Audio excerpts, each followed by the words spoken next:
त्रेता युग की मर्यादा के अनुरूप चाहे श्री राम या द्वापर की विसंगतियों के अनुरूप श्री कृष्ण हो, जिसका संबंध रामायण से बहुत ही गहराई के साथ जुड़ा हुआ है। বিজেপি সব রাজনীতিটাই মেরুকরণ তৈরি করা। পুজো টুজো হয়তো আগেও হতো, কিন্তু ওরা সেটাকে দেখাচ্ছে। সনাতন হচ্ছে ভারতবর্ষ, সব জায়গায় তাই হয়। সনাতন সংস্কৃতিকে স্বীকার করে ভারত মাতার বন্দন করতে হবে যদি আপনি প্রকৃত ভারতীয় হয়।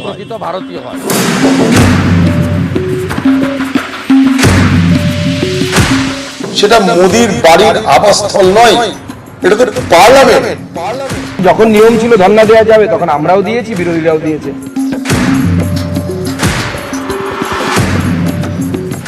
সিআইডিকে যে রাজনৈতিকভাবে ব্যবহার করার চেষ্টা হচ্ছে কয়লা গরু এসএসসি থেকে দৃষ্টি ঘোরানোর জন্য, সারা দেশে সিবিআইকে দিয়ে তাণ্ডব চালাচ্ছেন। রাজ্য সরকার সেরকম করেনি, করেও না।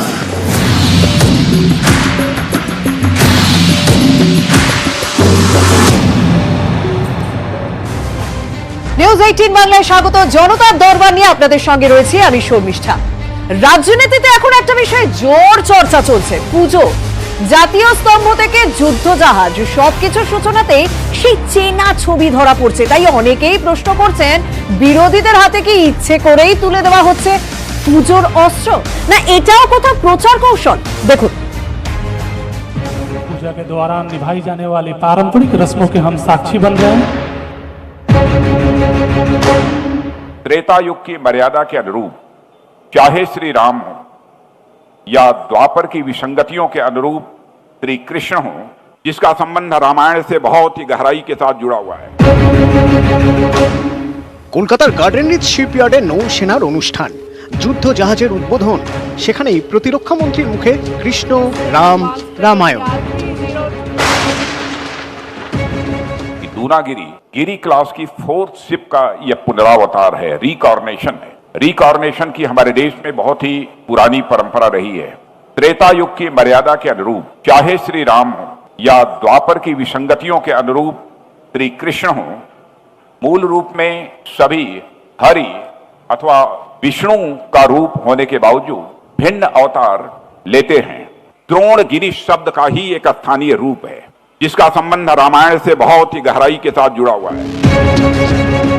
এখানেই শেষ নয়, যুদ্ধ জাহাজ দুনাগিরির গায়ে আঁকা হলো স্বস্তিক চিহ্ন। হিন্দু ধর্মের রীতি মেনে পুজোও হলো। এসব দেখেই অনেকে প্রশ্ন তুলছেন, সামরিক বাহিনীতে তো কোনো ধর্মীয় বিভাজন নেই, সামরিক বাহিনী কখনো ধর্মের ভিত্তিতে কাজও করে না, সেনার চোখে সবাই সমান। তাহলে নৌবাহিনীর অনুষ্ঠানে কেন একটি ধর্মের রীতি মেনে পুজো? এটা কি কৌশলে ধর্মীয় মেরুকরণের শান? পুজো টুজো হয়তো আগেও হতো, কিন্তু ওরা সেটাকে দেখাচ্ছে, হিন্দু সাম্প্রদায়িক সিম্বল কোনো তুলে ধরছে। কিন্তু ভারতবর্ষের যে ঐক্য সংহতি মানুষকে এক রাখে, সেইটা নিয়ে ওরা ভাবছে না। হিন্দু বলে কোনো জিনিস নয়, হিন্দু আছে সনাতন ধর্ম, আর সনাতন হচ্ছে ভারতবর্ষ। ভারতবর্ষকে বাদ দিয়ে সনাতন নয়, সনাতনকে নিয়ে ভারতবর্ষ নয়, সব জায়গায় তাই হবে। সনাতন সংস্কৃতিকে স্বীকার করেই ভারত মাতার বন্দন করতে হবে যদি আপনি প্রকৃত ভারতীয় হয়। অনেকেই অবশ্য মনে করিয়ে দিচ্ছেন এই প্রথম নয়। কদিন আগে নতুন সংসদ ভবনে অশোক স্তম্ভের উদ্বোধনেও হিন্দু ধর্মের রীতি মেনে পুজো করতে দেখা যায় প্রধানমন্ত্রীকে।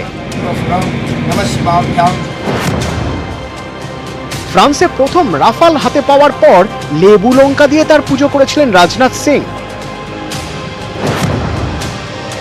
এবার কলকাতায় যুদ্ধ জাহাজের পুজো। নিউজ 18 বাংলা। ধর্মনিরপেক্ষ দেশ ভারত, জাতীয় সংহতি ঐক্য এদেশের বৈশিষ্ট্য, আর সেখানে হিন্দু ধর্মের পুজো বিভিন্ন অনুষ্ঠানে জানিয়ে বিরোধীরা অস্ত্র করছেন এই ইস্যুটিকে। আর অনেকে বলছেন, বিরোধীদের হাতে সেই পুজো অস্ত্রটি তুলে দেওয়া হচ্ছে না তো? প্রশ্ন তো উঠছে। যারা আমার সঙ্গে স্টুডিওতে রয়েছেন তাদের সঙ্গে পরিচয় করে নিয়ে, আমার সঙ্গে রয়েছেন তৃণমূল কংগ্রেস সাংসদ শান্তনু সেন, রয়েছেন বিজেপি নেতা রাজশ্রী লাহিড়ী, রয়েছেন কংগ্রেস নেতা চন্দন ঘোষ চৌধুরী, আমার সঙ্গে রয়েছেন রাজনৈতিক বিশ্লেষক ঝন্টু বড়াইক। আমি সবার কাছে যাব, তবে আজকের এই অনুষ্ঠানে কোন কোন বিষয়গুলো, কোন কোন প্রশ্নের উত্তর আমরা নেবই নজর রাখবো। ইস্যু 1, কৌশলে ধর্মীয় মেরুকরণে শান দেওয়া হচ্ছে। প্রশ্ন উঠছে, ইস্যু 2 শব্দ জব্দের পর প্রতিবাদেও সেন্সর। ইস্যু 3 সিবিআই বনাম কোথাও সিআইডিও হচ্ছে। প্রশ্ন উঠছে, আমি সবার কাছেই শুরুতে যাব এবং সবাইকে শুরুতে বলবো, কেউ কারোর কথায় বলবেন না, কথার মাঝে বলবেন, আমি সবাইকে সমান সময় দেব। অবশ্যই প্রথমে এই হিন্দুত্ব ইস্যুতে শান্তনুদা কি মনে হয়? দেখুন, এটা পরিষ্কার যে অন্য কোনো ইস্যুতে ভারতীয় জনতা পার্টি এঁটে উঠতে পারছে না।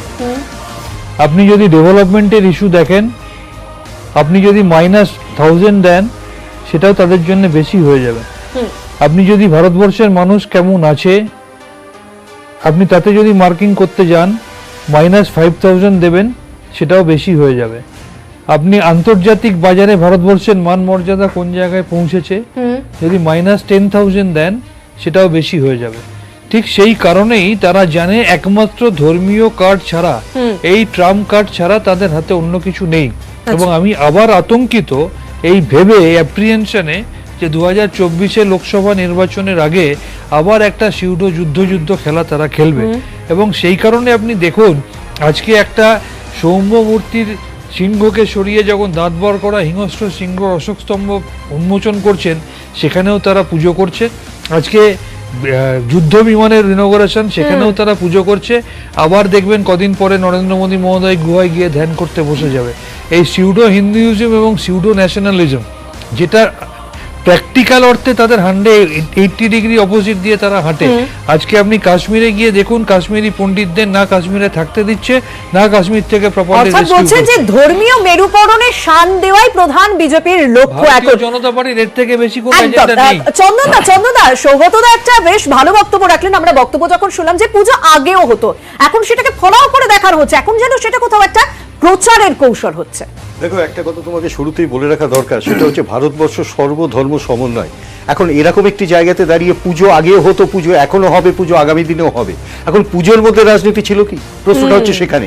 এখন প্রশ্নটা মূলত এসে দাঁড়াচ্ছে যে যেখানে, যেটা ডক্টর সেন বলছিলেন একদম পারফেক্টলি, যে তুমি যদি ইয়ার্ডস্টিক গুলো দেখো, অর্থাৎ যেসব ডেভেলপমেন্টাল ইয়ার্ডস্টিক আমরা মনে করি, কি অর্থনীতি, কি রাজনৈতিক, কি সমাজ, কি সংস্কার, প্রত্যেকটা জায়গাতে আন্তর্জাতিক রাজনীতি বা আন্তর্জাতিক পলিসি, প্রত্যেকটা জায়গাতে ভারতবর্ষ প্রতিদিন নিচে নামছে, প্রত্যেকটা জায়গাতে। এবার এইরকম একটি পর্যায়ে দাঁড়িয়ে অ্যাক্ট অফ ডাইভার্সন করবার জন্য বিজেপির মতো দলের হাতে এই একটাই অস্ত্র আছে, সেটা হচ্ছে ধর্মান্ধতার হিড়িক তোলা, এবং সেই ধর্মান্ধতার কাজগুলো চলছে। এখানে কিন্তু অবাক হওয়ার কিছু নেই। আমি তোমাকে বারবার বলছি, এটা কিন্তু ফান্ডামেন্টাল আইডিয়া অফ বিজেপি। এখানে তুমি অন্যভাবে বিশ্লেষণ করতে পারো না, এটাই করবে। প্রশ্নটা হচ্ছে যে আমাদের সকলকে রুখে দাঁড়াতে হবে, এবং শুধু তাই নেই, ধর্মান্ধতা এবং সরকারিকরণ, ধর্মান্ধতাকে সরকারিকরণ করা। আজকে একটি প্রতিরক্ষা মন্ত্রী আমরা দেখেছি, প্রধানমন্ত্রীকে আমরা দেখেছি, প্রধানমন্ত্রী যজ্ঞ করছেন বারাণসীতে। এখন এইগুলো যদি হিন্দুত্বের মেজরিটেরিয়ানিজম হয়, অর্থাৎ তোমার সংখ্যা গুরুকে ধর্মান্ধতাকে সরকারিকরণ করা হচ্ছে, প্রতিবাদের প্রতি প্রথম কথা হচ্ছে নরেন্দ্র মোদী কাশীতে গিয়ে যজ্ঞ করছেন, ইন্দিরা গান্ধী পুরীর মন্দিরে ঢুকতে গেছেন, তাকে পুরীতে ঢুকতে দেওয়া হয়নি। দ্বিতীয় কথা হচ্ছে আজকের এই সমস্ত বক্তব্য, এই ইস্যুসগুলো তুলে ধরা হচ্ছে কারণ হামিদ আনসারির পাকিস্তান এবং ISIS এর সঙ্গে যে যোগসূত্র আজকে পাকিস্তানের তরফ থেকে বলা হচ্ছে, সেগুলোকে ঢাকার জন্য বিজেপি ধর্মান্ধ। আমি আসছি এক এক করে। হিন্দু সাম্প্রদায়িক সিম্বল বলতে সৌগত রায় কি বোঝাতে চাইলেন আমি ঠিক বুঝতে পারলাম না। অত্যন্ত প্রতিবাদ করছি হিন্দু সাম্প্রদায়িক সিম্বল শব্দটার ভেতর থেকে। কৌশলে মেরুকরণের রাজনীতি করছে বিজেপি, এটা আমার প্রশ্ন। প্রথম কথা হচ্ছে ভারত অবশ্যই সাংবিধানিকভাবে সেটি ধর্মনিরপেক্ষ রাষ্ট্র, এবং ধর্মনিরপেক্ষ রাষ্ট্রই সেটি থাকবে। আমাদের ইতিহাস 712 খ্রিস্টাব্দে মহারাজা সিন্ধু প্রদেশের রাজা দাহির ইমাম হুসেন, সেখানে আসছি। এবার 10,000 বছরের ভারতীয় সনাতন সংস্কৃতি, ঋষি বংশজাত পরম্পরা যদি আজকে ফলো করা হয়, যা আগেকার দিনের যে বিভিন্ন শাসক ছিলেন, রাজারাও ছিলেন এবং অন্যান্য সবাই ছিলেন, তাহলে আপত্তিটা কোথায়? আজকে দাঁড়িয়ে বলা হচ্ছে একটা জায়গায় ধর্মনিরপেক্ষ দেশ ভারত, সেই দেশের জাতীয় প্রতীকের উন্মোচন হিন্দু মতে পুজো হচ্ছে। আমাদের পুজো নিয়ে কোনো আপত্তি নেই, কিন্তু ধর্মনিরপেক্ষ দেশের জাতীয় প্রতীকে হিন্দু মতে পুজো হচ্ছে, সেইটা নিয়ে প্রশ্ন হচ্ছে যুদ্ধ জাহাজের মুখোশের উন্মোচন, সেখানে স্বস্তিক চিহ্ন আঁকা হচ্ছে, সেটাও ধর্মনিরপেক্ষ দেশে যুদ্ধ বিমান। প্রশ্ন আমাদের এখানে, ভারতবর্ষে ভারতীয়রা চিরকাল শস্ত্র পূজা করে এসেছে এবং আজকে রাফায়েল হোক বা যুদ্ধ জাহাজ হোক, এগুলো শস্ত্রের মধ্যেই পড়ে। তো সনাতন পরম্পরা 10,000 বছরের ঐতিহ্য মেনে সনাতন পরম্পরা শস্ত্র পুজো হচ্ছে। আমি একটি কথায় আসছি, আন্তর্জাতিক অনেক কথা বলা হলো, কিছুদিন আগে বলা হয়েছিল হ্যাপিনেস ইন্ডেক্স, আজকে ইনাদের পোস্টার বয় বলেছিলেন হ্যাপিনেস ইন্ডেক্স আলোচনা করবো, আমরা অন্যদিন আলোচনা করবো। আমি জনতার কাছে জানতে চেয়েছিলাম, জনতার কাছে আমরা প্রশ্ন করেছিলাম যে প্রতিরক্ষা থেকে শিক্ষা, কোথাও একটা হিন্দুত্বের প্রচার করছে কেন্দ্র, প্রচার চালাচ্ছে কেন্দ্র। 69% মানুষ বলছেন হ্যাঁ, না বলছেন 31% মানুষ। মিস্টার বরাক, এই জায়গা থেকে কোথাও একটা কোন রাজনৈতিক দলই ভোটের কৌশল ছাড়া কিছুই করেন না। এটা নিশ্চয়ই ভোটের কৌশল, যে হিন্দু ভোটটা পুরোটাই আমাদেরকে পেতে হবে। একদম, প্রশ্নটা হচ্ছে ভোট রাজনীতির কৌশলগুলোর মধ্যে ধর্মীয়করণ, মেরুকরণ একটা কৌশল, কিন্তু আমার প্রশ্নটা হচ্ছে 76-এ যে সংবিধান আপনাকে 48-এর প্রিয়াম্বল 25 থেকে 28-এর যে ধর্মনিরপেক্ষতা সুপ্রিম কোর্ট পরিষ্কারভাবে কোট করলো, বলা হয় রাজশ্রী বাবুদের রাজনীতি দলটি আজকের দিনে বলে 76-এ ধর্মনিরপেক্ষতা চাপিয়ে দেওয়া হয়েছিল, তা নয়।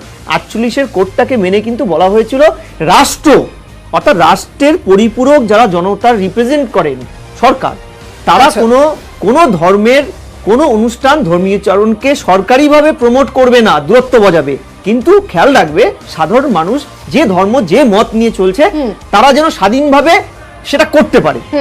আজকে সরকারি টাকায় সরকারি এই ধরনের প্রজেক্টগুলোতে যেভাবে একটা সংখ্যাগুরুর বার্তা পৌঁছে দেওয়া হচ্ছে, সংখ্যাগুরুর বার্তা, কিন্তু এটা কিন্তু শুধু ভোট রাজনীতিকে পুষ্ট করবে না একটা দলকে, আন্তর্জাতিক মঞ্চে যে ভারত কোন জায়গায় যাবে, দ্বিতীয় আভ্যন্তরীণ অস্থিতাবস্থার জন্য ভারত কিন্তু কত সহস্র বছর পিছিয়ে যাবে। আজকে আমি বলি আমি আসবো, আমরা এই ইস্যুতে আলোচনা করবো। তবে জনতার কাছে আমাদের রোজ প্রশ্ন থাকে, জেলা থেকে জনতারা প্রশ্ন করেন সোজা সোজা এই জনতার দরবারে। পূর্ব মেদিনীপুর থেকে আমাদের প্রতিনিধি রয়েছেন সুজিত ভৌমিক। সুজিত, তোমার সঙ্গে অনেকেই রয়েছে এবং বেশিরভাগই যুব সম্প্রদায়ের প্রতিনিধি আমি দেখতে পাচ্ছি, তাদের কি প্রশ্ন আমাদের অতিথিদের জন্য?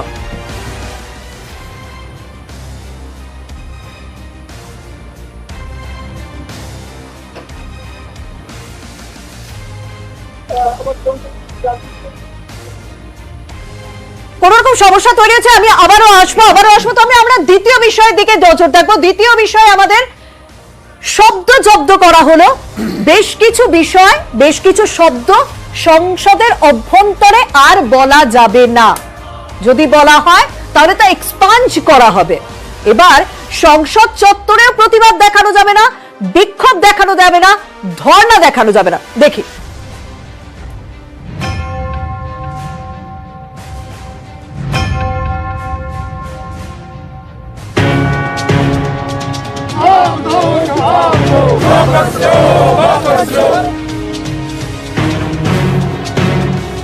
গণতন্ত্রের পীঠস্থান সংসদ।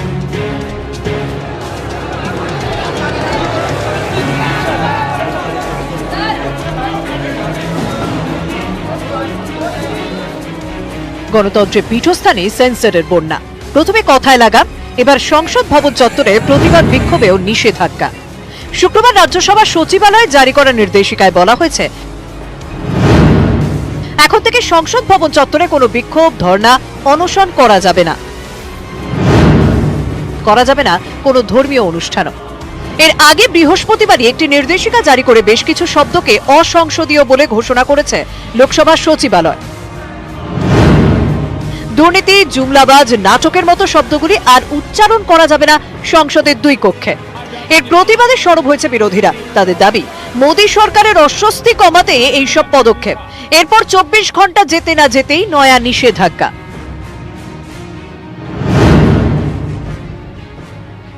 এটা সাংসদদের অধিকারের উপর হস্তক্ষেপ করার একটা চেষ্টা, কিন্তু এর আগে এরকম নির্দেশ সত্ত্বেও প্রতিবাদ হয়েছে। এবারও আমার মনে হয় যে এইভাবে বিরোধীদের আটকে রাখা যাবে না। রাজ্যসভায় কংগ্রেসের চিফ হুইপ জয়রাম রমেশ কটাক্ষে সুরে টুইটারে লিখেছেন, বিশ্বগুরুর নয়া কীর্তি ধর্ণা মানা হ্যায়।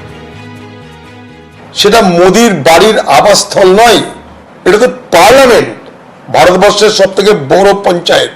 মোদি যা বলতে চাইছে সেটাই লোকে শুনবে মোদিকে কিছু শোনাতে চাইলে মোদি সেটা শুনবে না।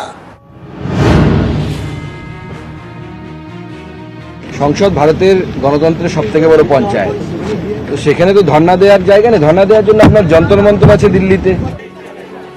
সংসদ ভবন চত্বরে গান্ধী মূর্তির নিচে ধর্ণা, বিক্ষোভের ছবি অতি পরিচিত। শাসক হোক বা বিরোধী, সর্বভারতীয় হোক বা আঞ্চলিক, সব রাজনৈতিক দলকেই দেখা গিয়েছে গান্ধী মূর্তির নিচে ব্যানার পোস্টার হাতে। বিজেপি যখন বিরোধী দল তখন তারাও এই গান্ধী মূর্তির কাছে বিক্ষোভ দেখিয়েছে। বিজেপি এখন শাসকের চেয়ারে, এবার সংসদ চত্বরে বিক্ষোভে মানা। নিউজ 18 বাংলা। অর্থাৎ বিরোধীদের প্রতিবাদে পরিসর কি আস্তে আস্তে ছোট হয়ে আসছে, সেই প্রশ্ন নিয়ে আমরা আলোচনা করব। তবে আমরা আবারও চলে যাব পূর্ব মেদিনীপুরে, কারণ পূর্ব মেদিনীপুরে জনতার প্রশ্ন রয়েছে। সুজিত, যেখানে আমরা দাঁড়িয়ে রয়েছি সেই হলদিয়া, সেখানে প্রথম প্রশ্ন রাখছে তোমাকে এক যুবক। আমার বিজেপির বন্ধুর কাছে প্রশ্ন, আপনারা যুদ্ধ বিমান পুজো করছেন, ভারতবর্ষের জাতীয় প্রতীক পুজো করছেন, এটাকে নিয়ে তো বিরোধীরা ইস্যু করবেই। তাহলে আমার প্রশ্ন আপনাদের কাছে, মূল ভারতবর্ষের বর্তমান অবস্থা আপনারা রুটি রুজি নিয়ে কেন প্রশ্ন করছেন না বা চর্চা করছেন না বা নজর দিচ্ছেন না? এটা আমার বিজেপির বন্ধুর কাছে প্রশ্ন। তৃণমূল বন্ধুর কাছে তোমার প্রশ্ন বলছি। তৃণমূল বন্ধুর কাছে আমার প্রশ্ন, আমরা গৃহ পূজা করে থাকি কিংবা ঠাকুর পূজার জন্য আমরা বাঁশ বা খুঁটি পূজা করে থাকি। তো আমার কথা হচ্ছে কি, যেখানে যুদ্ধ বিমান কেউ যদি পূজা করছে তো সমস্যা কি হচ্ছে? যেখানে ভরসা কিংবা আস্থার কথা, সেখানে সমস্যা না হওয়ারই কথা, তো সমস্যা কি? একদম একদম প্রশ্ন পরিষ্কার। প্রথমে বিজেপির কাছে প্রশ্ন যে জাতীয় প্রতীকের পুজো এবং যুদ্ধ বিমান পুজো এগুলো আসল ইস্যু থেকে মুখ ঘোরানোর জন্য ইচ্ছে করে করা হচ্ছে, কারণ জানা যায় যে বিরোধীরা এটাকে অস্ত্র করবেই। আসল ইস্যু থেকে বিরোধীরা অস্ত্র করছে হামিদ আনসারির পাকিস্তান এবং ISIS এর যে যোগসূত্র, সেটাকে চাপা দেওয়ার জন্য। সেটা নিয়ে কোথাও কোনো আলোচনা হচ্ছে না। আজকে কোন জায়গায় দাঁড়িয়েছিল, আজকে নজর ঘোরানো হচ্ছে না। রুটি রুজি নিয়ে কেন নজর ঘোরা? কোন সরকার রুটি রুজি? যদি রুটি রুজির থেকে নজর ঘোরানো থাকতো তাহলে পরে সরকার এত প্রকল্প এরকম ভাবে গরিব মানুষের জন্য 80 কোটি মানুষকে লকডাউনের সময় ভারত সরকার দিয়েছে, যেগুলো স্টিকার মেরে চালানো হয়েছে। প্রত্যেকে আমরা সেটা দেখেছি। যখন রেশন বন্ধ করে দেওয়া হয়েছে তখন এই তৃণমূল সরকার বলছে কেন বন্ধ করে দিচ্ছেন, কেন বন্ধ করে দিচ্ছেন, আরো কটা দিন চালান না, আমরা কোথা থেকে দেবো?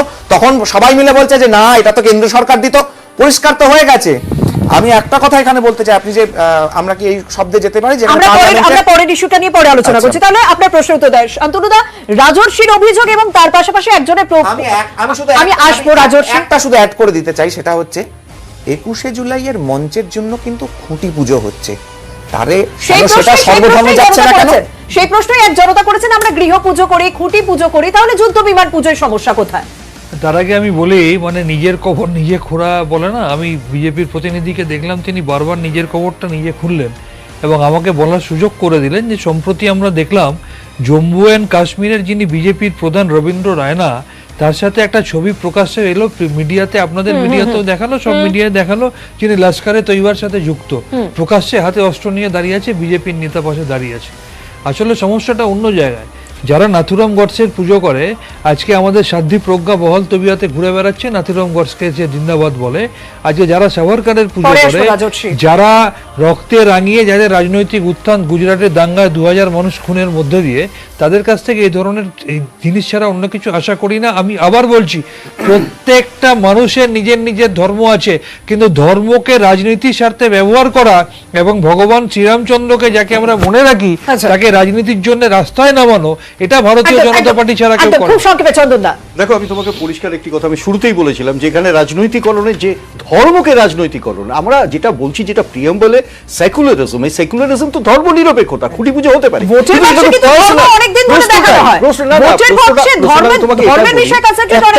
একটা কথা খুব পরিষ্কার হয়ে গেছে, যেটা রাজশ্রী বলছিল যে ইন্দিরা গান্ধীকে পুরীর মন্দিরে ঢুকতে দেওয়া হয়নি, প্রবল প্রতাপশালী ইন্দিরা গান্ধীকে দেওয়া হয়নি, অর্থাৎ ধর্ম সহিষ্ণুতার একটা প্রমাণ কিন্তু সেটা।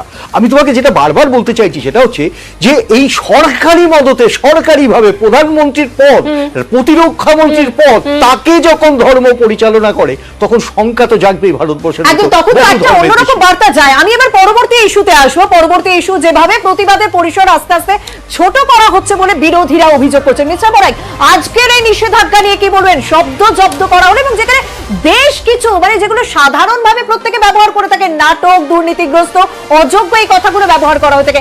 এবার প্রতিবাদ করা যাবে না, বিক্ষোভ দেখানো যাবে না, ধর্ণা দেখানো যাবে না সংসদ চত্বরে। যারা আজকে কাজটা করলেন তাদের কিন্তু একটা সময় বিরোধী আসনে বসে থাকাকালীন সুষমা স্বরাজজি বলেছিলেন সংসদ ভবন তো বরাবরই আন্দোলনের জায়গা, একটা সিচুয়েশন জায়গা, যে সিচুয়েশনে আমরা সরকারের বিরোধিতা করব, এটা আমাদের আন্দোলনের স্বর্গরাজ্য। এই কথাটা কিন্তু কোট করুন।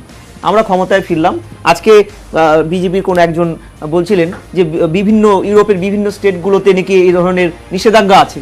আরে ওখানকার পরিবেশ পরিস্থিতি একদম সম্পূর্ণ ভারতীয় ব্যবস্থার থেকে আলাদা। যে নেতারা নর্দমার ভাষা ব্যবহার করেন ফুটপাতে দাঁড়িয়ে সংক্ষেপে, হ্যাঁ, তারা সেটাকে বন্দনা করে তারা বলছেন যে গণতন্ত্রের পীঠস্থান, যেখানে মানুষের পরোক্ষ প্রত্যক্ষ প্রতিনিধি যারা যাচ্ছেন সেখানে মানুষের কথাগুলো তুলবে এবং বেছে বেছে দেখবে।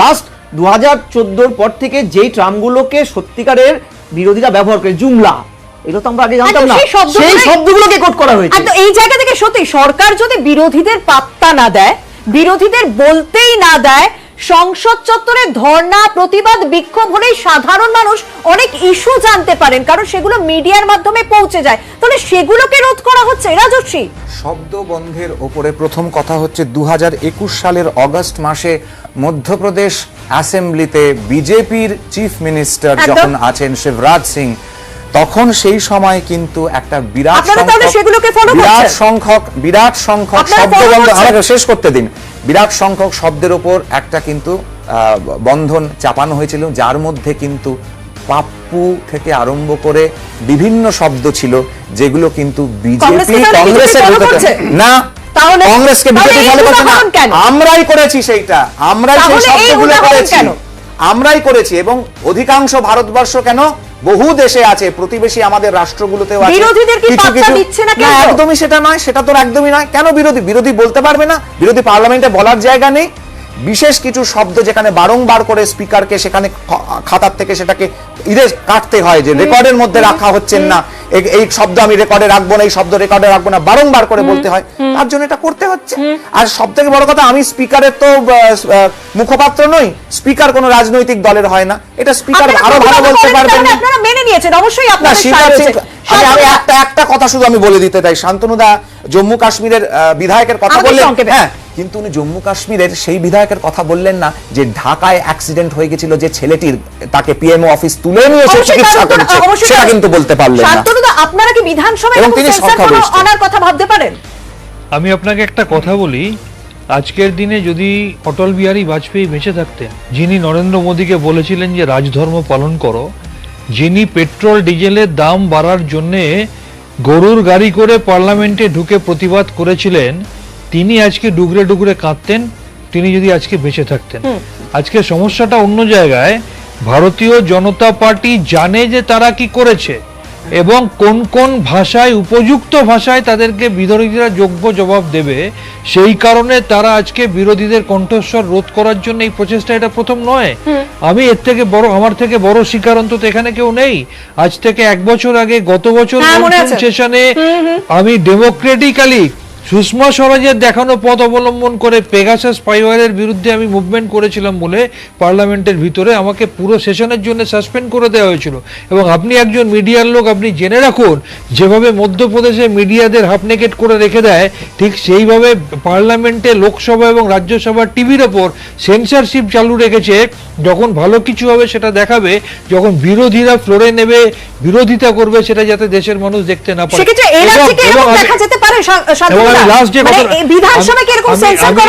আমি লাস্ট যেটা কথাটা বলবো, আজকে নরেন্দ্র মোদী যেটা বলতে চেয়েছে, যেটা সত্যি সেটা বলাটা আনপার্লামেন্টারি। কারণ নরেন্দ্র মোদী মিথ্যাবাদী, নরেন্দ্র মোদী জোচ্চোর, নরেন্দ্র মোদী ঠকবাজ, নরেন্দ্র মোদী বিট্রেয়ার, নরেন্দ্র মোদী জুমলাবাজ, এগুলো বন্ধ করা যাবে না।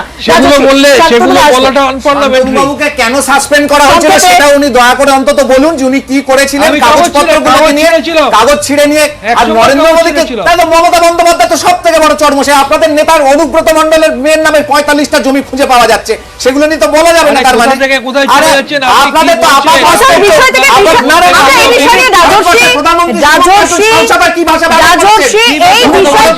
প্রধানমন্ত্রী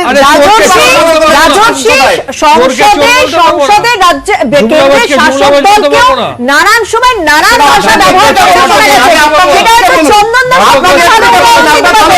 প্রাপ্য কথাটা বলা, প্রাপ্য বিপ, হ্যাঁ আমি বিপ দিলাম, কারণ এই কথা এখানে বলা যায় না, এই ধরনের কথা শুনতে হয়েছে।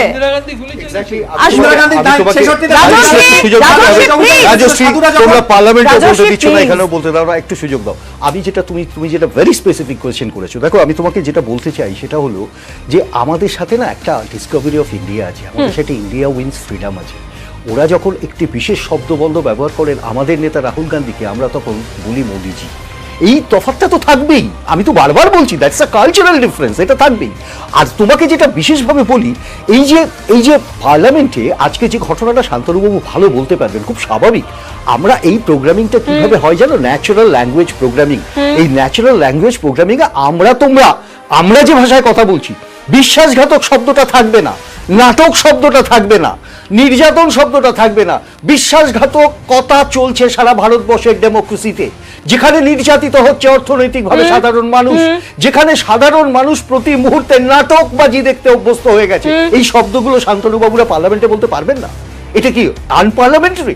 এটা কি কাউকে নির্দিষ্টভাবে ব্যক্তি আঘাত?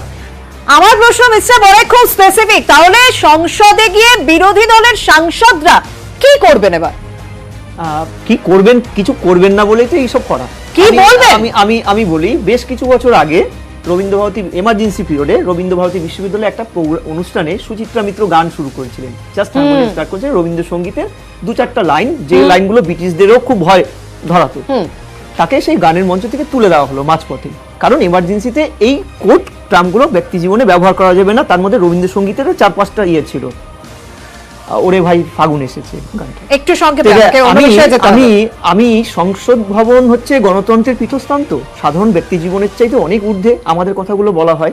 সেখানে যদি এই ট্রামগুলোকে ব্যবহার করা বন্ধ করে দেওয়া হয়, দুদিন পরে তো শান্তনুবাবুদেরকে ওই কিছু পেয়াদা দিয়ে বাউন্সার দিয়ে ছুঁড়ে ফেলে দেওয়া হবে। অথচ তাকিয়ে দেখুন, এ রাজ্যের যারা বিরোধী নেতা, যারা এখন ভারতবর্ষে ক্ষমতায় বসে আছে, তারা প্রতিদিন বিধানসভা ওয়াকআউট করছে, প্রতিদিন বিধানসভায় দাঁড়িয়ে উচ্চ স্বরে সরকার। শান্তনুদা, আপনি যেহেতু সাংসদ, আমার একটা প্রশ্ন, তাহলে এবার থেকে আপনারা গিয়ে কি করবেন, কি বলবেন যদি এগুলো সব কিছু এক্সপ্যান্ড করে দেওয়া হয়, বারণ করা হয়? প্রথম কথা, আপনার আগের উত্তরটা দিয়ে দিই। বাংলায় মমতা বন্দ্যোপাধ্যায়ের সুষ্ঠু গণতান্ত্রিক প্রশাসন চলে, সেই কারণেই নিরঙ্কুশ সংখ্যাগরিষ্ঠতাতে থেকেও বিরোধীদের যোগ্য মর্যাদা দিয়ে লোডশেডিং এ জিতে আসা বিরোধী দলনেতাকেও বিদ্রোহ করার সুযোগ দেওয়া হয়। আর আমরা আরে একটু সহিষ্ণুশীল হন না, ক্ষমতার দম্ভে এত বড় বড় কথা বলবেন না। আপনার টাইমে বলেনি, চুপ করে একটু ধৈর্যটা বাড়ানো, বিরোধীদের কথা শোনার ধৈর্য করো, একবারও বলেনি। আর আমি আপনাকে একটা কথা বলছি, তৃণমূল কংগ্রেসের কণ্ঠস্বরকে রোধ করা যায় না। আমরা দলগতভাবে সিদ্ধান্ত নেব, বিরোধীদের কণ্ঠস্বরকে রোধ করতে পারবে না। তাতে দলের সিদ্ধান্তের জন্য যদি আবার সাসপেন্ড হতে হয়, আমরা বারবার সাসপেন্ড হব, আবার সাসপেন্ড হতে হবে। কিন্তু মানুষ সাংসদদের নিজেদের কথা বলার জন্য সংসদে পাঠান, তাদের সমস্যার কথা, তাদের এলাকার সমস্যার কথা যদি সেখানে না তুলে ধরা হয়, দুর্নীতির কথা না তুলে ধরা হয়, তাহলে কি তুলে ধরা হবে? আমরা সেই সমস্ত বিষয় নিয়ে আলোচনা করছি, ভবিষ্যতেও হয়তো আলোচনা করব। তবে এবার আমাদের পরবর্তী ইস্যুতে যাওয়ার সময়, বিরতিতে যেতে যেতে আপনাদের পরবর্তী ইস্যুর কথা বলে দিই। সিবিআই এর পর এবার এনআইএ কেও ভৎসনা করলেন চিফ জাস্টিস অফ ইন্ডিয়া। কি বললেন? বিরতির পর আলোচনা হবে, তা নিয়েও সঙ্গে থাকুন। আপনারা যা শুরু করেছেন, এরপরে তো কেউ খবরের কাগজ পড়লেও তাকে দোষী বলবেন। এভাবেই জাতীয় তদন্তকারী সংস্থা এনআইএ কে তিরস্কার করেছেন দেশের প্রধান বিচারপতি এমভি রামানা।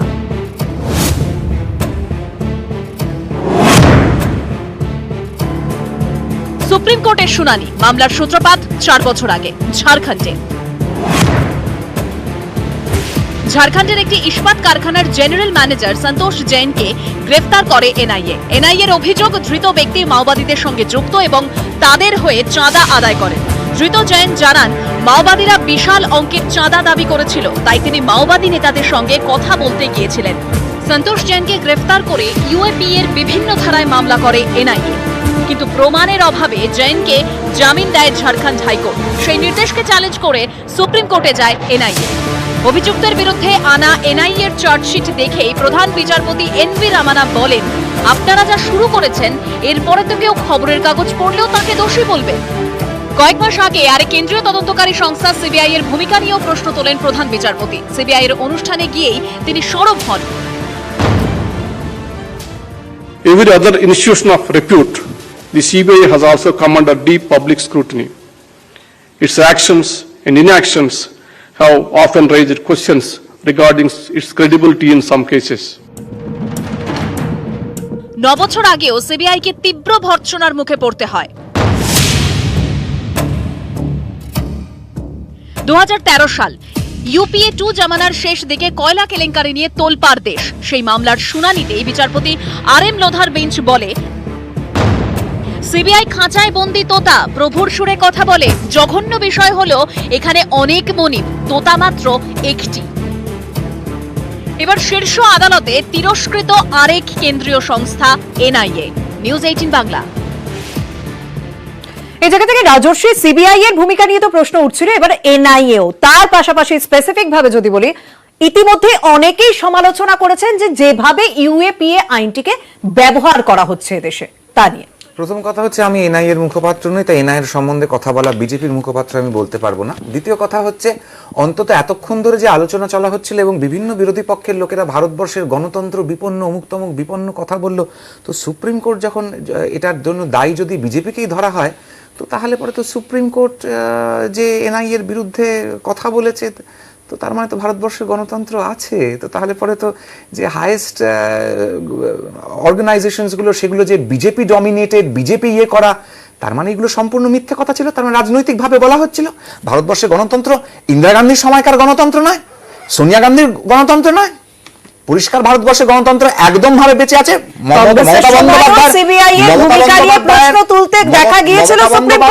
গণতন্ত্র আমার যতটুকুনি মনে পড়ছে সাসপেন্ড হতে হয় বিরোধী পক্ষের, এটা পশ্চিমবঙ্গের গণতন্ত্র নয়। তার মানে ভারতবর্ষের গণতন্ত্র আছে। তাহলে একটু আগে আপনারা যেটা দেখালেন এবং যা আলোচনা হলো, গণতন্ত্র নেই বিপন্ন, ভারতবর্ষ ওই হয়ে যাচ্ছে, চলে যাচ্ছে, গেল রব, আবার পর মুহূর্তে দাঁড়িয়ে এই সুপ্রিম কোর্ট, তার মানে পরিষ্কার ভাবে বলে দিচ্ছে ভারতবর্ষের গণতন্ত্র। এই দেশে ইউএপিএ আইন যথেচ্ছভাবে ব্যবহার করা হচ্ছে, যে অভিযোগ ওঠে সেটা কি আপনি মেনে নেবেন? যদি অমর্ত্য সেন থেকে অনেক বিখ্যাত বিদেশে বসে অমর্ত্য সেন কি নালন্দা ইউনিভার্সিটিতে কি করেছেন সে বিশ্ব সংসারে সবাই জানে। অমর্ত্য সেন নিয়ে আমরা কোনো কথা বলবো না, উনার পাণ্ডিত্যকে আমরা সম্মান করি, নোবেল পেয়েছেন, ভারতবর্ষের গৌরব উনি, কিন্তু উনি রাজনৈতিক যথেষ্ট উনার একটা পলিটিক্যাল ইনক্লিনেশন আছে এবং নালন্দা বিশ্ববিদ্যালয় কি আছে সমালোচনাকে আপনারা স্বীকার করবেন না? একদমই করব না। দেখো, আমি তোমাকে একটা কথা বারবার বলি, বিচারপতি লোধা, প্রাক্তন বিচারপতি, উনি যে মন্তব্য করেছিলেন, আমি প্রথমত বলিনি যে সময়টাতে ইউপিএ 2 বিভিন্ন মামলা হয়েছিল এবং সুরেশ কালমাতি থেকে আরম্ভ করে আমরা যে আমাদের নিজেদের দোষর অর্থাৎ অ্যালায়েন্স পার্টনার, আমরা কানিমোজিকে জানি, ডিএমকে আমরা জানি, এ রাজা গ্রেপ্তার হয়েছিল কোন সময়? ওই সময়। আমার প্রশ্নটা হচ্ছে, একটা স্বচ্ছ প্রশাসন চালাবার ক্ষেত্রে যদি কোথাও কখনোই সিবিআই ওই লিবার্টি পেয়েছিলেন তাদের গ্রেপ্তার করবার জন্য, এখন প্রশ্নটা হচ্ছে 4 বছর আগের ঘটনা দেখালে, সেই সময় মোদিজির সরকার, এখনো মোদিজির সরকার, ঠিক তার পরবর্তী সময় 2013-র কথা বললে, অর্থাৎ এই 8 বছরে সিবিআই কে কোথায় ব্যবহার করা হয়েছে? At the stroke of midnight hour, রাতে 12টার সময় সিবিআই ডিরেক্টর বদল হয়ে চেয়ারে বসলেন, কোর্ট অর্ডার করলো, পরের দিন সকালবেলা তাকে স্ট্রিপ করা হলো, সরিয়ে দেওয়া হলো। আমি আসবো না, জনতার প্রশ্ন আমাকে নিতে হবে। জনতা আমার সঙ্গে এই মুহূর্তে বাঁকুড়া থেকে আমাদের প্রতিনিধি প্রিয়ব্রত সঙ্গে রয়েছেন। প্রিয়ব্রত, আমি কখন বলবো? আমি আসছি, প্রশ্ন আছে। হ্যাঁ, বলছি যে কেন্দ্রীয় সংস্থা সিবিআই, সেদিকে কিন্তু তারা যে তদন্তকারী সংস্থা, সেই তদন্তকারী সংস্থা কিন্তু রাজ্যের বিরোধী দলকে কিন্তু পদচ্যুত করার চেষ্টা করছে। একই সঙ্গে দেখা যাচ্ছে যে রাজ্যের যে কেন্দ্রীয় সংস্থা, যে তদন্তকারী সংস্থা সিআইডি, সে সবসময় চাইছে যে কিভাবে বিরোধী দলকে কন্ট্রোল করব। তাহলে সাধারণ মানুষ তারা কোথায় যাবেন? আমরা ছাত্র রাজনীতি থেকে এই জিনিস দেখেনি ভারতবর্ষের ৭৫ বছর স্বাধীনতা হয়েছে। এই স্বাধীন ভারত হওয়ার পর থেকে কংগ্রেস ৫৭ বছর ভারতবর্ষ চালিয়েছে ক্ষমতায় থেকে, কিন্তু এইভাবে সিবিআইকে দলীয় কাজে ব্যবহার করা, নিজেদের দলের জন্য সিবিআইকে, বিরোধী দলকে স্তব্ধ করে দেওয়া জিনিস কিন্তু আমরা এই নতুন দেখছি। এর আগে কিন্তু আমরা এই জিনিস দেখিনি। আজকে অনুরূপভাবে আমরা দেখছি। একদম প্রশ্ন বোঝা গেছে রাজর্ষি, সিবিআই কে যথেচ্ছভাবে ব্যবহার করা হচ্ছে, জনতাও বলছে। মহারানী গায়ত্রী দেবী, রাজমাতা বিজয়রাজে সিন্ধিয়াকে কি করা হয়েছিল, ইন্দিরা গান্ধী কি করেছিলেন, ইনকাম ট্যাক্স লেলিয়ে দিয়ে রামবাগ প্যালেসটাকে ধুলোয় মিশিয়ে দেওয়া হয়েছিল। এরপরে আমার মনে হয় সিবিআই নিয়ে কংগ্রেস বলেছেন। আর একটা শুধু কথা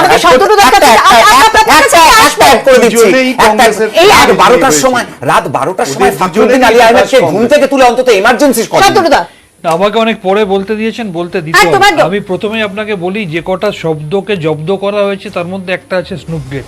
স্নুপগেটটা কি? নরেন্দ্র মোদীর ইনস্ট্রাকশনে গুজরাটে অমিত শাহ একজন মহিলার উপর স্পাইংগিরি করছিলেন। আজকে পেগাসাস স্পাইওয়্যারটা কি? একটা বিদেশ থেকে কিনে আনা প্রযুক্তি তার দলের নেতা মন্ত্রীদের পিছনে এবং আপনার মতো মিডিয়ায় যারা আছে তাদের পিছনে লাগিয়ে দিয়েছিলেন। সমস্যাটা অন্য জায়গায়, যে ইউএপিএ বললেন আপনার কথা পছন্দ না হলে আপনার মতো যারা কলিগ আছে তাদেরকে নিয়ে গিয়ে কি পরিণতি করতে পারে মধ্যপ্রদেশে আপনি দেখেছেন। আজকে দুঃখটা কোথায়? 1956 সালে সিবিআই তৈরি হয়েছিল, 1956 সালে ইডি তৈরি হয়েছিল, 1963 সালে সিবিআই তৈরি হয়েছিল, আর 2008 সালে এনআইএ তৈরি হয়েছিল। সেই সময় যারা এগুলো তৈরি করেছিলেন তাদের মধ্যে যারা যদি কেউ বেঁচে থেকে থাকেন আজ অব্দি, তারা যে উদ্দেশ্যে তৈরি করেছিলেন আর আজকে প্রয়োজনে পাড়ার কলতলার ঝগড়াতেও বিরোধীদের বিরুদ্ধে যেভাবে এজেন্সিগুলোকে কাজে লাগানো হচ্ছে, আমি শিওর তারাও খুব আনন্দে নেই। আমি একদম দায়িত্ব নিয়ে আপনাকে বলতে পারি, আমরা কি দেখেছি? খাঁচায় ভর্তি তোতা পাখি। আমরা দেখেছি সিবিআই এর অলোক বর্মা, রাকেশ আস্থানা একে অপরের প্রতি দোষারোপ করছে। আমরা কি দেখেছি সিবিআই এর অনুষ্ঠানে গিয়ে ভারতবর্ষের প্রধান বিচারপতি বলছে তুমি পিএমওর ঘেরাটোপ থেকে বেরিয়ে এসো। আমরা এই বাংলায় দেখেছি একজন জাস্টিস তিনি বলছেন সিবিআই কে দায়ী তদন্তভার দিয়ে আমি খুব ভুল করেছি, এর থেকে সিটের ওপর ভরসা রাখলে কাজে দিত। আজ অব্দি সিবিআই কতগুলো কেস পেন্ডিং আছে খোঁজ নেই, তার মধ্যে প্রায় 65টা কেস আছে যেগুলো এই বিষয় নিয়ে আমরা অনেকবার আলোচনা করেছি, আবারও আলোচনা করব। এবং আপনি যখন সিবিআই এর ভূমিকা নিয়ে কথা বলছেন, ঠিক সেই সময় একটা অভিযোগ হচ্ছে যে কেন্দ্র যখন সিবিআই কে অ্যাক্টিভ করছে তখন কিছু কিছু ইস্যুতে যেন রাজ্যের তদন্তকারী সংস্থা সিআইডি কেও রাজ্য সরকার অ্যাক্টিভ করছে। আসবো প্রথমে প্রতিবেদন। কেন্দ্র রাজ্য সংঘাত বাড়ছে, পাল্লা দিয়ে বাড়ছে কেন্দ্র এবং রাজ্যের গোয়েন্দা বাহিনীর তৎপরতাও। একদিকে বাংলার শাসক দলের নেতা মন্ত্রীদের তলব করছে কেন্দ্রীয় তদন্তকারী সংস্থা ইডি সিবিআই, অন্যদিকে বিজেপি বিধায়কদের বিরুদ্ধে তদন্ত করছে রাজ্যের তদন্তকারী সংস্থা সিআইডি। কয়লা পাচার মামলায় ইডি তলব করেছে রাজ্যের মন্ত্রী মলয় ঘটক এবং বাঘমুন্ডির তৃণমূল বিধায়ক সুশান্ত মাহাতোকে। দুজনকেই শুক্রবার দিল্লিতে ইডির দপ্তরে হাজির হতে বলা হয়েছিল। তলব পেয়েও হাজির হননি মলয় ঘটক। ইডি দপ্তরে ইমেল করে সুশান্ত জানিয়ে দেন তিনিও যেতে পারবেন না। বসে নেই রাজ্যের তদন্তকারী সংস্থা সিআইডিও। কেন্দ্রীয় সরকারের অধীনস্থ কল্যাণী এইমসে নিয়োগ দুর্নীতি মামলার তদন্ত করছে সিআইডি। তাদের নজরে দুই বিজেপি বিধায়ক, চাকদার বিজেপি বিধায়ক বঙ্কিম ঘোষ এবং বাঁকুড়ার বিজেপি বিধায়ক নীলাদ্রি শেখর দানা। অভিযোগ, চাকদার বিধায়ক তার ছেলের স্ত্রীকে কল্যাণীর এইমসে চাকরি পাইয়ে দিয়েছেন, আর বাঁকুড়ার বিজেপি বিধায়কের বিরুদ্ধে অভিযোগ তিনি তার মেয়েকে কল্যাণীর এইমসে চাকরি পাইয়ে দিয়েছেন। শুক্রবার এই মামলার তদন্তে নীলাদ্রি শেখর দানার বাড়িতে পৌঁছয় সিআইডি দল। এর আগে বুধবার বঙ্কিম ঘোষের বাড়িতে গিয়ে তার ছেলের স্ত্রীকে জিজ্ঞাসাবাদ করে সিআইডি। কেন্দ্রীয় সরকারের রিক্রুটমেন্ট হয়নি, ওটা কন্ট্রাকচুয়াল রিক্রুটমেন্ট, এবং সিআইডিকে যে রাজনৈতিকভাবে ব্যবহার করার চেষ্টা হচ্ছে সেইটা ফেল করবে কিছুদিনের মধ্যে, সেটা আমার দৃঢ় বিশ্বাস আছে, এবং সেটা বিচার ব্যবস্থায় আইনি লড়াইয়ের মধ্য দিয়ে হবে। সিআইডি কে রাজ্য সরকার কোনো রাজনৈতিক কারণে ব্যবহার করেন না। কেন্দ্র যেমন Delhi special police establishment act সেটাকে ব্যবহার করে সারা দেশে সিবিআই কে দিয়ে তাণ্ডব চালাচ্ছেন, রাজ্য সরকার সেরকম করেনি, করেও না। কেন্দ্র বনাম রাজ্য, তদন্ত বনাম তদন্ত, বিজেপি বনাম তৃণমূল। নিউজ 18 বাংলা। আমরা জনতার কাছে প্রশ্ন রেখেছিলাম যে বিরোধীদের উপর চাপ বাড়াতে কি রাজ্য ও কেন্দ্র তদন্তকারী এজেন্সির ব্যবহার করছে? মানুষ উত্তর দিয়েছেন, 74% মানুষ বলছেন হ্যাঁ, 26% মানুষ বলছেন না। শান্তনুদা, একটা কথা অনেকেই বলে থাকেন, বিশেষ করে বিরোধীরা, যে যদি কোনো রকম অভিযোগ না থেকে থাকে, যদি তিনি অভিযুক্ত না হয়ে থাকেন, তাহলে ফেস করতে ভয় কিসের? সেক্ষেত্রে মলয় ঘটক বা সুশান্ত মাহাতো তারা গেলেন না কেন? এই প্রশ্নও তো ওঠে। তার আগে আমি আপনাকে উত্তর দিয়ে দিই, আপনি অ্যাপেলকে অরেঞ্জের সাথে তুলনা করবেন না। আজকে গরু কেলেঙ্কারিতে বিএসএফ এর অফিসার ধরা পড়ছে, কয়লা কেলেঙ্কারিতে কোল ইন্ডিয়ার অফিসার ধরা পড়ছে, অথচ বিব্রত করা হচ্ছে তৃণমূল কংগ্রেসের নেতাদের। অভিষেক বন্দ্যোপাধ্যায় যেদিনকে ত্রিপুরা যাবেন সেদিনকে তার বাড়িতে সিবিআই পাঠানো হচ্ছে। আর সিআইডি কে কিন্তু রাজনৈতিক স্বার্থে ব্যবহার করা হয়নি। আপনাকে আমি মনে করিয়ে দিতে চাই, আজকে কেন্দ্রের শিক্ষা দপ্তরের স্বরাষ্ট্রমন্ত্রীর রেকমেন্ডেশনে বিজেপির এক বিধায়কের পুত্রবধূ এবং এক বিধায়কের কন্যার চাকরি হয়েছে।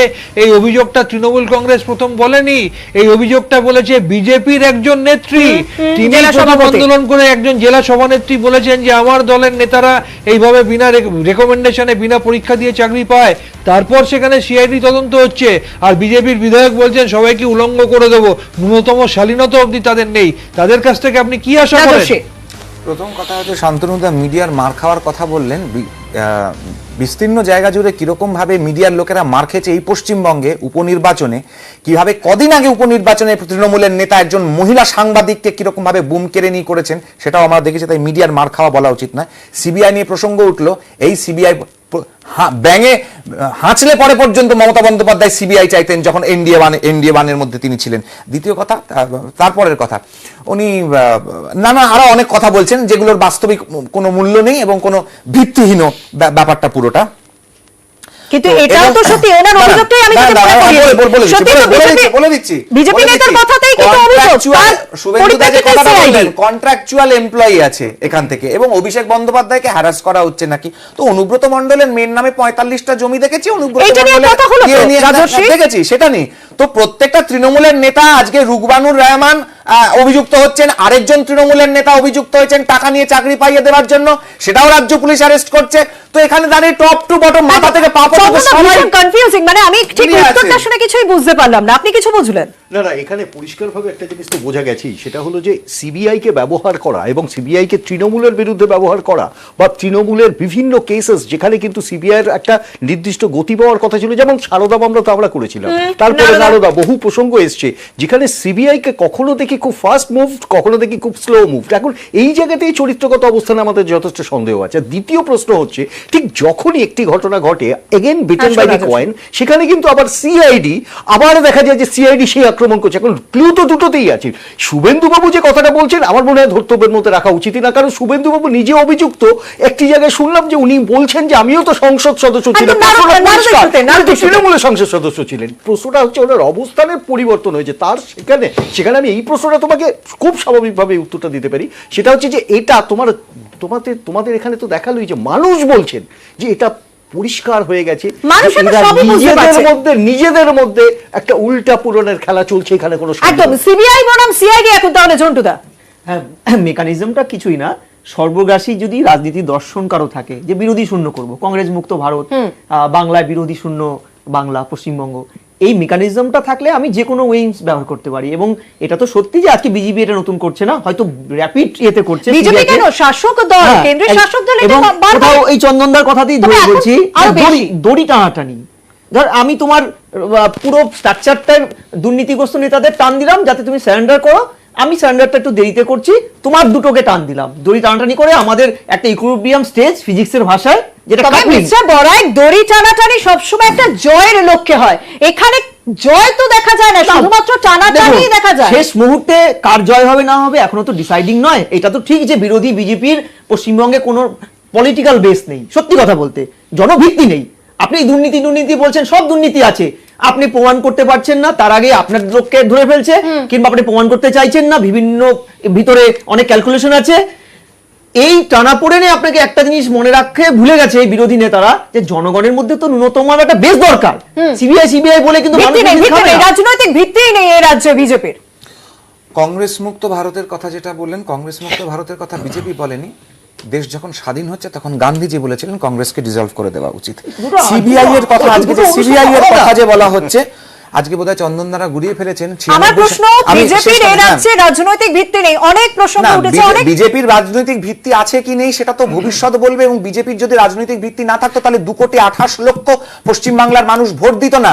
আর তাহলে পরে আজকে দাঁড়িয়ে মমতা বন্দ্যোপাধ্যায়কে 21শে জুলাই যেটা শহীদ দিবস সেটাকে জেহাদ দিবস হিসেবে ঘোষণা করতে হতো না, যে বিজেপির বিরুদ্ধে জেহাদ করো, তাহলে উনি শহীদদের জন্য তর্পণ করতেন। আমি শেষ কথাটা বলে দিই, 96 এর পুত্রচিত কথাটা ভুলে গেছেন চন্দন দ্বারা, যে দেবেগৌড়া সরকার আলোচনা করছি। শান্তনুদা, আপকি বার 200 পার বলে মানুষের রায় পগার পার, 77 থেকে অফিসিয়ালি 70, আনঅফিসিয়ালি ওরা জানে সেটা 50-এর নিচে নেমে গেছে। জনভিত্তি এতটাই বাড়ছে, আসানসোল লোকসভা কেন্দ্র যেখানে তৃণমূল তৈরি হওয়ার পর থেকে আমরা কোনোদিন জিতিনি, বিজেপি সেখান থেকে মন্ত্রী পেয়েছিল, সেখানকার বাই ইলেকশনে 3,03,000-এ আমরা জিতে গেলাম। জনভিত্তি এতটাই বাড়ছে, 116টা 18টা পৌরসভা নির্বাচনে তাদের দূরবীন দিয়ে খুঁজে পাওয়া যাচ্ছে না। আসলে সমস্যাটা অন্য জায়গায়। পামেলার মাদক পাচার থেকে শুরু করে সাধ্বী প্রজ্ঞার কীর্তি থেকে শুরু করে বিজেপি ভারতবর্ষ থেকে আগামী দিনে বিলীন হবে। এবং জেহাদ ঘোষণার কথা যেটা বললেন, 1947 সালের 15ই আগস্ট যে স্বাধীনতা দিবস ভারতবর্ষের মানুষ পেয়েছিল ব্রিটিশ রাজকে সরিয়ে তৃণমূল কংগ্রেসকে কেন্দ্র করে বিরোধী দলের সমন্বয়ের মধ্যে দিয়ে ভারতবর্ষের নতুন রাজনৈতিক স্বাধীনতার জন্য অপেক্ষা করছে 2024। জনভিত্তি রয়েছে, ভোটের বাক্সে তার প্রভাব পড়বে, কারণ 2021-এর পর সেরকম ভাবে দেখা যাচ্ছে কি 2021-এর ভোটের উত্তর সেরকমই, মানে একটা পার্সেন্টেজ পেয়েছে কিন্তু সংখ্যা বাড়েনি। পশ্চিমবঙ্গের কথা যদি লোকসভা তুলনা দেখা যায়, উপনির্বাচনগুলো এবং নির্বাচন পশ্চিমবঙ্গের বাইরে হয়েছে, সেগুলোতে তৃণমূল কত পার্সেন্ট ভোট পেয়েছে আগে সেটা বলুক। সমাজবাদী পার্টির সেটা যে গড় ছিল, না উনি যে বলছেন ভারতবর্ষ থেকে উঠে যাবে, সমাজবাদী পার্টির গড় ছিল এই লোকসভা উপনির্বাচনে, সেই লোকসভা সিট কি জনভিত্তি রয়েছে বিজেপি অবশ্যই আছে। এটা শ্যামাপ্রসাদ মুখোপাধ্যায়ের জায়গা, বাঙালি হিন্দু হোমল্যান্ডের জায়গা, পশ্চিমবঙ্গ শ্যামাপ্রসাদ মুখোপাধ্যায় তৈরি করেছেন। আজকে আমাদের মুখ্যমন্ত্রী আছে শ্যামাপ্রসাদ মুখোপাধ্যায়। বর্তমানে কে মুখ রয়েছেন বিজেপি? কোন ব্যক্তির পার্টি তো নয়, যারা ব্যক্তি কেন্দ্রিক পার্টি করে, কমিউনিস্ট পার্টির কোন ব্যক্তি কেন্দ্রিক পার্টি কি? এখানে সিপিএম এর মুখপাত্রের প্রয়োজনীয়তা ছিল। ভারতবর্ষে দুটোই পার্টি আছে যেগুলো ক্যাডার ভিত্তিক পার্টি। আপনি একটা ব্যক্তির নামই করলেন, অবশ্যই শ্যামাপ্রসাদ মুখোপাধ্যায় তিনি নমস্য ব্যক্তি, তার যথেষ্ট মানে তাকে আমরা বন্দ্যোপাধ্যায় পরিবার পার্টি নই, আমরা গান্ধী পরিবার পার্টি নই, আর বর্তমানে কোনো মুখ নেই। আমি একটি কথাতে আমার মানে ভেরি অ্যামেজিং, ও খুব ভালো এক্সপ্লেন করলো ওর মতো করে, কিন্তু বাস্তব অর্থে পশ্চিমবাংলার বিজেপি যেটা বড়াইক বলেছে ঝন্টু একদম পারফেক্ট। তুমি এখানে এই মুহূর্তে দাঁড়িয়ে তুমি যদি পার্সেন্টাইল করো, আমার মনে হয় 19% সম্ভবত ভোট, ওই যে 2,27,00,000 না 28,00,000 ইত্যাদি ইত্যাদি বলে, এইটা একটা স্যাটিসফ্যাকশন। এই মুহূর্তে ওরা নিজেরা বলতে পারবে না কটা বিধায়ক। সেইটুকুনি তো কংগ্রেসের কাছে অবস্থা। কংগ্রেস ইজ রিসাইক্লিং, এটা বিল্ড আপ প্রসেসে আছে। আমি বারবার বলছি অতীব মেরুকরণের ফল হয়েছে বাম এবং কংগ্রেস। এবং এই রাজ্যের মানুষ সম্ভবত বুঝতে পারছে যে বিধানসভায় কংগ্রেস বা বামের উপস্থিতির কতটা প্রয়োজন ছিল, প্রতিদিন বোঝা যাচ্ছে। আলটিমেটলি বিজেপির মোড়কটা কি? এই শুভেন্দু বাবুরা বা বিজেপিতে এই মুহূর্তে বিধায়করা, তাদের মোড়কটা কি? এতক্ষণের আলোচনাতে আপনার কি মনে হচ্ছে বর্তমান মানে ভবিষ্যতে ভোটের বাচ্চা কি দেখা যাবে? ভোটের ভবিষ্যতে যদি বঙ্গের অ্যাসপেক্টে বলি, সত্যিকারে এই ধারা যদি চলতে থাকে তাহলে বিরোধী বিকল্পহীন জায়গায় গিয়ে শান্তনু বাবুরা একদম দোদণ্ডপ্রতাপ অবস্থায় যাবে। এটা কি কেন্দ্রের ক্ষেত্রে হবে? কেন্দ্রের ক্ষেত্রে তো অবশ্যই, যে মেরুকরণের আবর্ত রাজশ্রীরা শুরু করেছে, রুটি কাপড়া মাকান নেই। আমাদের একটা ইস্যু, সেটা হচ্ছে ওই ধর্ম ধর্ম ধর্ম ধর্ম। অর্থাৎ রাজ্য হোক বা কেন্দ্র, প্রত্যেকটা রাজনৈতিক দলের স্ট্র্যাটেজি যেন এক জায়গাতেই এসে আটকেছে, যে বিরোধী শূন্য থাকবে। আমার যতটা রয়েছে আমাকে আরো বেশি পেতে হবে, সে আরো বেশি পেতে গেলে আমাকে যা করার তাই করতে হবে। মানুষ সব জানেন, মানুষ সব বোঝেন, আপনারাই বুঝবেন। অনেক ধন্যবাদ এই অনুষ্ঠান দেখার জন্য, আপনাদেরকে অনেক ধন্যবাদ। নিউজ আপডেটের জন্য নিউজ 18 বাংলায়।